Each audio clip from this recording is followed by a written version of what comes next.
అందరికీ నమస్కారం. నేను మీ డాక్టర్ శ్రీ భద్రాని, ప్రపంచ పర్యావరణ సంస్థ జాతీయ అధ్యక్షుని చెప్తా ఉన్నాను. ఈ హోలీ పండుగ ఎక్కడ జరుపుకోవాలి, ఎలా జరుపుకోవాలి, ఏ కలర్స్తో జరుపుకోవాలని ప్రతి ఒక్కరిలో ఉన్న ప్రశ్న. వీటన్నిటి కూడా సరైన మార్గం, సరైన పరిష్కారం మన హైదరాబాద్ మోడల్స్ వాళ్ళు, వంశీ అదేవిధంగా వాళ్ళ బృందం మొత్తం కూడా ఈ హోలీ సెలబ్రేషన్స్ అనేది మన హైదరాబాద్ సిటీలో ఉన్న నానక్రామ్ గూడలో ఉన్నటువంటి క్లిఫ్ సైడ్ అడ్వెంచర్ పార్క్లో చాలా గ్రాండ్గా ఏర్పాటు చేశారు. నేను మనందరం కూడా ఈ వేడుకల్లో పాల్గొని, ఈ వేడుకలలో మొత్తం కూడా ఈకో ఫ్రెండ్లీ కలర్స్, ప్రకృతి సిద్ధంగా వచ్చినటువంటి రంగులని వాళ్ళు మన కోసం ఏర్పాటు చేసిన ఈ వేడుకల్లో మనందరం కూడా పాల్గొని రసాయన కాలుష్యానికి వ్యతిరేకంగా ప్రపంచ పర్యావరణ సంస్థ పిలుపుని వారు స్వీకరిస్తూ ఈ హోలీ వేడుకల్ని చాలా గ్రాండ్గా సెలబ్రేట్ చేస్తున్నారు. కాబట్టి మనందరం కూడా ఇందులో పాల్గొని మరెందుకు ఇంకా ఆలస్యం, ఇప్పుడే మీ టికెట్లు బుక్ చేసుకోండి.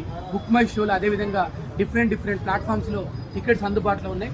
మార్చి 4వ తారీఖున మనందరం కూడా ఈకో ఫ్రెండ్లీ హోలీ వేడుకల్లో పాల్గొందాం. అందరికీ హ్యాపీ హోలీ.